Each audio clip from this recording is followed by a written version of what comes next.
We've talked about the different aspects of delivery, and I want to talk about physical delivery, that piece that is really nonverbal. So let's look at how nonverbals matter. 3 key areas.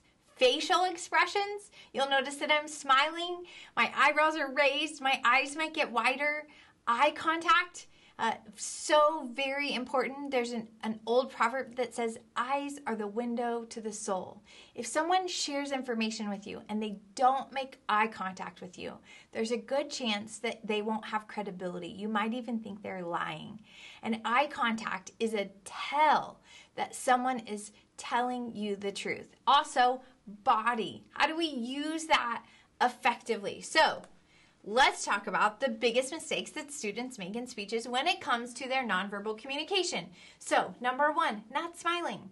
You may think that you're being serious, but the truth is, smiling is the universal symbol of connection.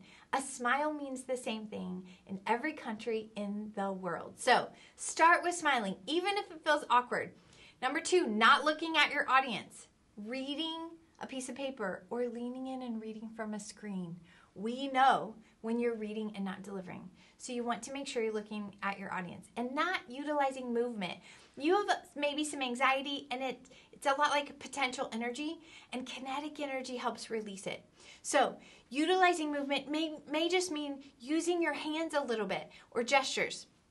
So here's how I want you to be strategic with your nonverbal communication. Number 1, really simple. Start with a smile.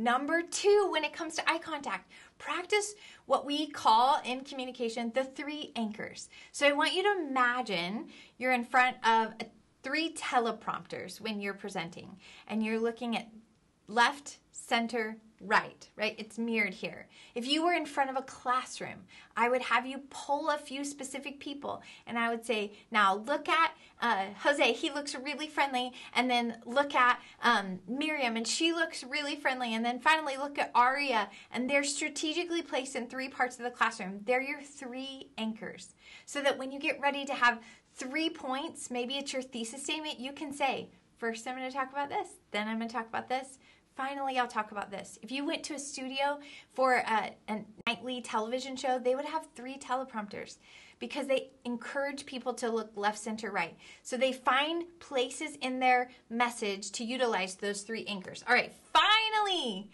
use your hands. Now, if you are me, people tell you they don't think you could talk without your hands, but you want to make sure that you use them effectively. If you put them straight up and down, that means it's pretty neutral. If you have strong vocals, a strong presence, a strong voice, consider putting your hands open because it balances your power a little bit. If you're small and petite and your voice tends to be a little bit higher, consider putting your hands like this because it gives you a little bit of strength when you're talking. Again, you're trying to create an equilibrium of confidence in your presentation. So those are some ways that you can work on your nonverbals. Final tip, and I'll say this probably 100 times this semester. Practice, practice, practice, practice, practice. Practice with your delivery. Practice your gestures. Look at yourself in the mirror. Convince a friend to practice with you. But listen, here's what I want you to remember. Practice doesn't make perfect. Practice makes presentable.